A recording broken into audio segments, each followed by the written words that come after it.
This girl's pregnant, so it's over between us.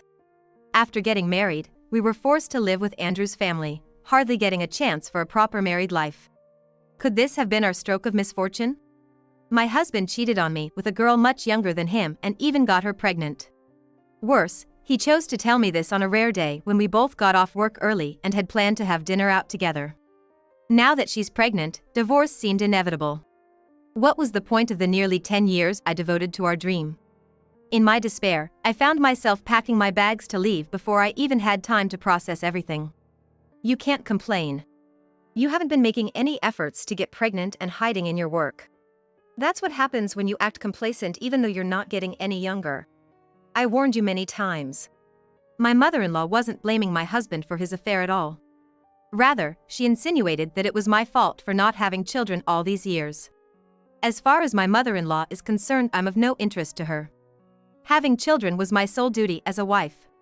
It was more shocking to realize how replaceable I was than to learn about the affair. Eventually, our divorce was finalized, and I started to enjoy the graceful life of being single. Then, as if to interrupt my newfound peace, I received a phone call. It was from my ex-husband. He was in a state of shock. What's going on? They say the baby isn't mine. I can't take it. My name is Catherine. I'm a 36-year-old caregiver. I started looking for a partner to settle down after a close friend from school got married just before turning 30.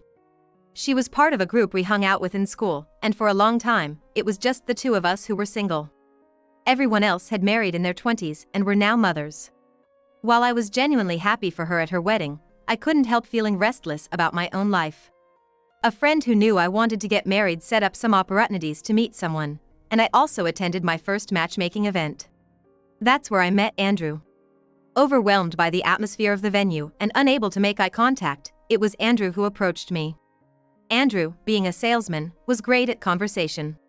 His friendly demeanor made me open up, and I soon found myself eagerly sharing everything about my upbringing, hobbies, and all sorts of personal details. After the event, we naturally exchanged contacts and went on a few dates before becoming a couple. Andrew, with his firm and straightforward way of speaking, appeared incredibly appealing to someone indecisive like myself. I had been thinking about marriage from the early stages of our relationship. Understanding the irregular hours of my caregiving job, Andrew proposed to me. In my mid-30s, I finally found happiness, and my friends were thrilled for me. It was the happiest time of my life. Later, when we visited Andrew's family to say hi and meet everyone, I got along well with my sister-in-law. She was so into art that she visited museums on her own every time she had a day off.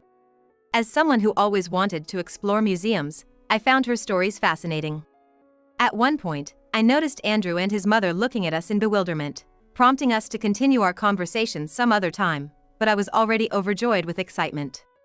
Later, I approached my sister-in-law and asked if she could share her contacts, and she happily agreed. From then on, we occasionally kept in touch, and picking my sister-in-law up to go visit museums together became one of my favorite pastimes. However, my sister-in-law often apologized to me.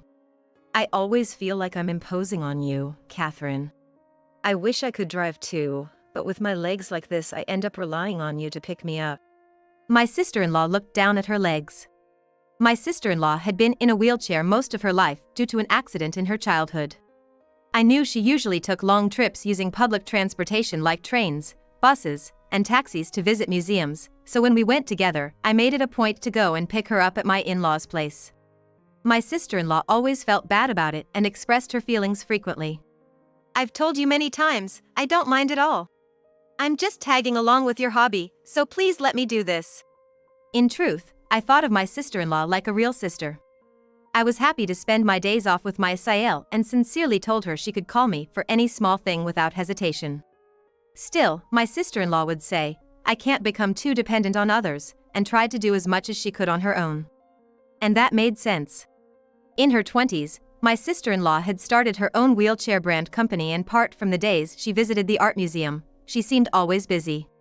Although she was working from home and living with my mother-in-law, she apparently provided a stable income and contributed to household expenses. I admired my sister-in-law even more for that and often talked to Andrew about her.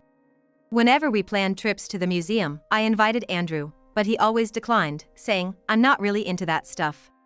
After the wedding, as the numerous procedures leading up to our marriage settled down, we naturally started discussing about our home.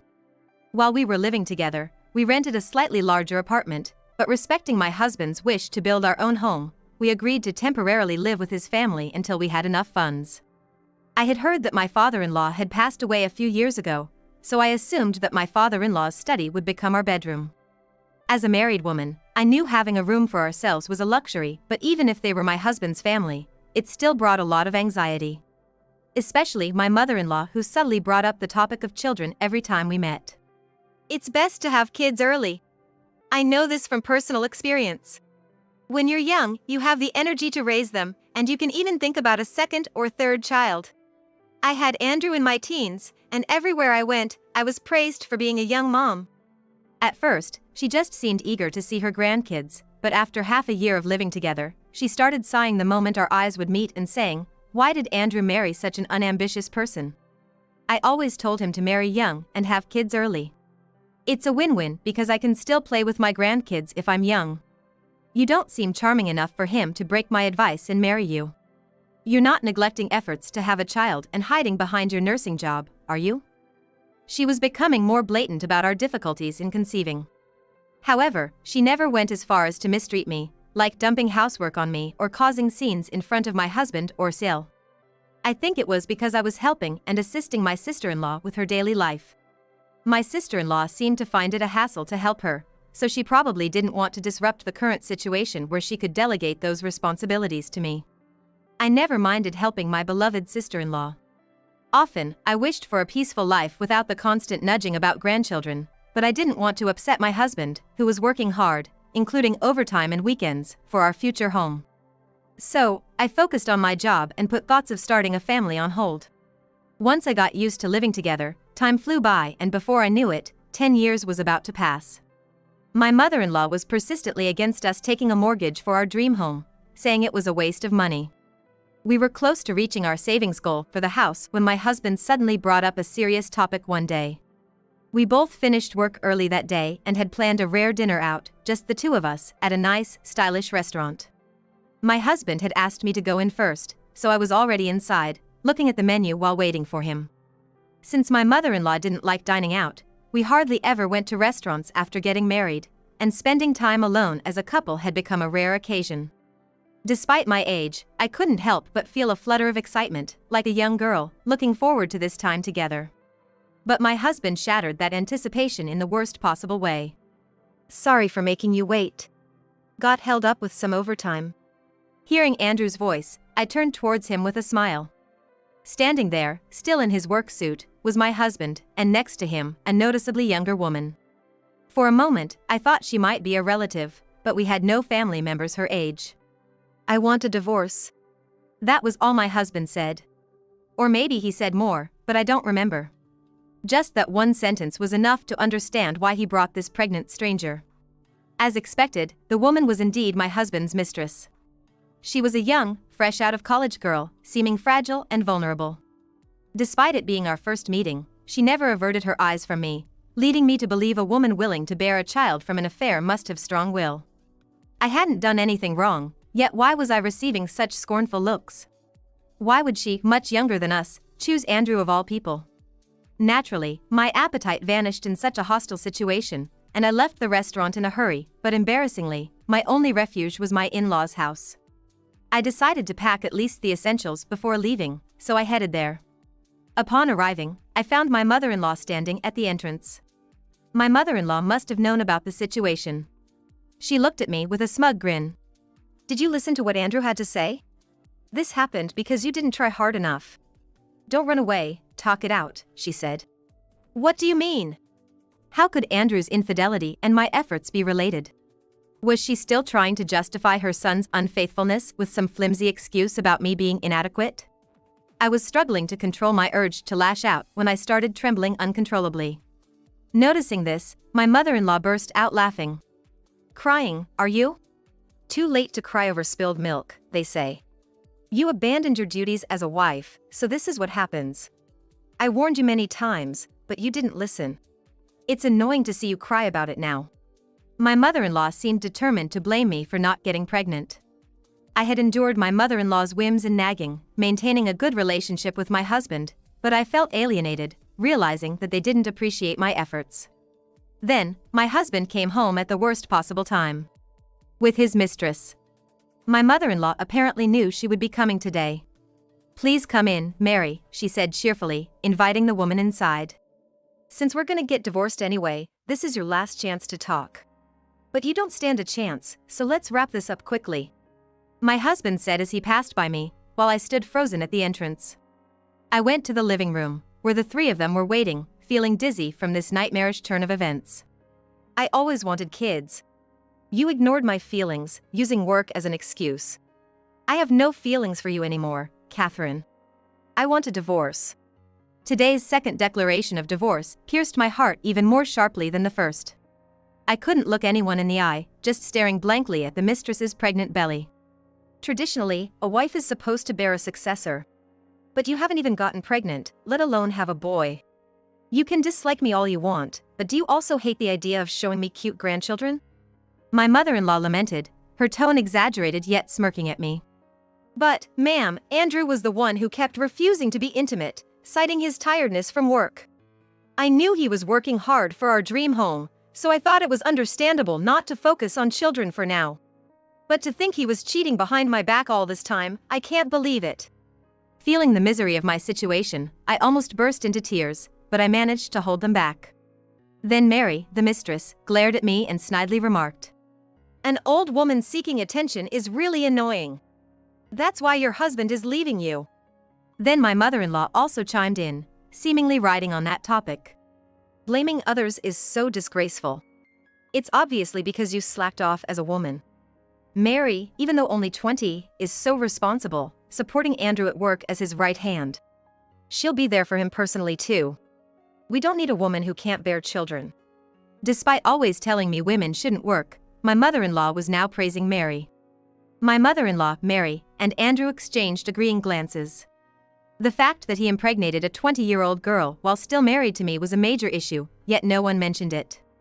Instead, they seemed to encourage our divorce, making me feel like my mother-in-law had completely lost her humanity. As I was contemplating whether to agree to the divorce or how to demand alimony, my sister-in-law intervened, saying, "Wait a minute." Mary, seeing my sister-in-law for the first time, looked confused.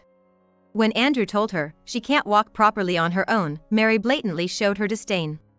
Ignoring the cold stares from others, my sister-in-law approached me. "Don't you think it's wrong to defend adultery? Have you and Andrew forgotten everything Catherine has done for you? She's lived with us, working from dawn till dusk, contributing financially, never complaining about anything. She even willingly took on my care. Can Mary do the same?" My sister-in-law's words infuriated my mother-in-law, who stood up angrily. "Don't speak as if you know everything when you can't even live properly on your own. Do you know how much trouble you've caused me? Is it because of your condition that you can't find a husband? You're just the president of a small company, don't speak so arrogantly. Stay out of this. You see her as nothing more than a caretaker, don't you? It's obvious you're desperately trying to stop the divorce. You're the worst hypocrite. If you don't like Mary, why don't you leave? You two can live together for all I care." My husband joining in to mock my sister-in-law was even more despicable than when I discovered his affair. "Fine. I'll give you the divorce you want and leave this house." "Catherine." My sister-in-law looked at me sadly, but my decision was unwavering. "My sister-in-law, let's stop dealing with these people. Will you come with me? Are you really going to live together? Catherine, you really are something." My husband scoffed, but I ignored him and snatched the divorce papers from his hand. After signing them hastily, I went to pack. I was serious about living with my sister-in-law. I loaded her things into my car and spent a few days in a hotel while looking for a place. Fortunately, I found a wheelchair-accessible apartment not far from my workplace. I immediately signed the lease using the savings for the future home. At that moment, I was grateful for keeping separate bank accounts from Andrew and felt that fate might be somewhat on my side. Naturally, after leaving, I cut ties with Andrew and my mother-in-law, ensuring they didn't know our whereabouts. Living with my sister-in-law was very comfortable. Despite the way my mother-in-law berated her for her disability, my sister-in-law could handle most household tasks. Our new home had a kitchen accessible from a wheelchair, and we bought a front-loading washing machine. It was clear they never bothered to create an environment that would have made my sister-in-law life easier. Despite the struggles of living together, I was appalled by my mother-in-law's audacity to openly complain about it, so I decided to cut ties. I helped with absolutely necessary things, and beyond that, we lived our lives independently. One day, while enjoying a fulfilling life, far from the cramped existence at my in-laws, I received an unexpected call from Andrew. He seemed visibly shook and I was getting increasingly irritated by Andrew's nervous and hesitant manner of speaking, so I finally asked, "What are you trying to say, exactly?" Then he said, "The baby was born, but it turns out it's not mine." Here's what he explained. A few days ago, his mistress gave birth, and Andrew went to visit. There, he unexpectedly met a man who introduced himself as Mary's husband with a smile. Confused, Andrew tried to explain that he was Mary's husband and the father of the newborn, but the man's expression hardened, saying, "Mary is my wife. It's on our family registry." Even when Andrew confronted Mary, she remained silent, and they were soon asked to leave the hospital by a nurse because visiting hours had ended. Outside of the hospital, they got into an argument. Eventually, it turned out the man was right, Mary was his wife, and the baby was theirs. Andrew himself felt something was off when he saw the baby, who bore no resemblance to him. His suspicions turned into certainty. After finally grasping the whole story, I intuitively felt that Andrew hadn't called just to make small talk. And, unfortunately, my worst suspicion was confirmed. I was deceived by Mary. I thought it was strange when she said she got pregnant so soon after we started dating. I'll make sure she pays alimony, then I want to start over with you, Catherine. What? I exclaimed, so loudly that my sister-in-law in the same room turned to me in surprise. He cheated, chose another woman over me, and now he's having issues with her and wants to demand alimony? As if such a convenient scenario would ever work, Andrew shamelessly approached me with this proposal. My hatred for how much I had been looked down upon didn't matter anymore. I just wanted to end the call quickly, but Andrew kept talking carelessly. I know your answer already, Catherine, but I called because there's another problem. Mary and her husband are having issues. Mary's husband, aware of her infidelity, had harshly said, "I can't walk around with a cheating wife. I don't want a child with such a woman. I'm sorry for the child, but I'll only pay the minimum child support, so let's get divorced." Mary, in response, begged him, saying, "You earn more, so support me. You promised, right? I quit my job to be a full-time homemaker, I can't just start working again," in a pitiful outburst. Witnessing this scene, Andrew became enraged when Mary's husband declared he would demand alimony. "I'm a victim too." Andrew protested, but Mary countered with a bizarre argument, "We only kissed, so how could I be pregnant with your child? You knew that when we started dating, so we'll split the alimony." I had no sympathy for Andrew, who willingly entangled himself in this messy love triangle. His delusion that I still loved him sent shivers down my spine. Declaring it was his own doing, I abruptly ended the call. When my concerned sister-in-law looked at me, I simply said it was a pesky sales call and later made sure to block Andrew's contact. Sometime later, there was a commotion outside our apartment. My sister-in-law was busy with her company's paperwork, so I cautiously opened the door. There, a couple was arguing in front of a nearby apartment. As soon as our eyes met, I had a bad feeling and before I knew it, they rushed over. Finally found you. Why didn't you contact us? Yes, it was my mother-in-law and Andrew. I couldn't fathom how they found us or why they suddenly appeared. Since you ignored my calls, it was tough to find you. But if you agree to remarry me, I'll let bygones be bygones, so let's go home together. That Mary was the worst. I can't stand to see her face anymore. She was a plague on our family. I regret being harsh to you and your sister-in-law. Let's all live together happily from now on. Despite their nauseating attempt to reconcile, Andrew was holding the door so I couldn't close it. Thinking of calling the police or shouting for help, I was interrupted when... What are you doing? My sister-in-law emerged from the back of the room. She was holding some kind of documents in her hand, and she handed them over to me. I suspected they might show up again. I'm glad I prepared this. I quickly looked over the documents my sister-in-law mentioned. They were reports from a private investigation agency. Unbeknownst to me, my sister-in-law had been gathering evidence of Andrew's infidelity. Investigators had visited our place a few times while I was at work, collecting proof. My brother has always been unreliable, hopping from job to job. I was impressed when he seemed committed to his work after marrying you, Catherine. But in recent years, he started staying out more, so I suspected infidelity and gathered evidence without telling anyone. Realizing the document contained evidence against him, Andrew snatched it from me. Acting like you know everything. Do you enjoy doubting your own brother and secretly collecting evidence? Your body and personality are truly done for. Seeing Andrew still mock my sister-in-law's physical condition enraged me. Despite being family, he had no right to belittle her, especially when he couldn't even control his own actions. My face flushed with anger, but my sister-in-law calmed me down. You can say whatever you want about me. We have backups of those papers, so tear them up all you want. But the real crime here is using the savings meant for the future house on your affair. What? We had a joint account specifically for our future home, separate from our personal accounts. The money I used for our new life with my sister-in-law came from my savings, intended as a backup for the home. Andrew managed the joint account, and I only contributed a fixed amount each month, not knowing the actual balance. I had always wondered why we hadn't reached our goal even after saving for over 10 years. I thought I couldn't question Andrew, who worked hard from morning till night, so I just kept depositing money into our account.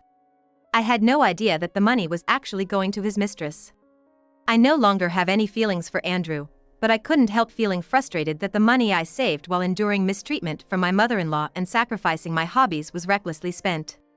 It turns out my love was one-sided. Andrew and my mother-in-law just exploited my feelings.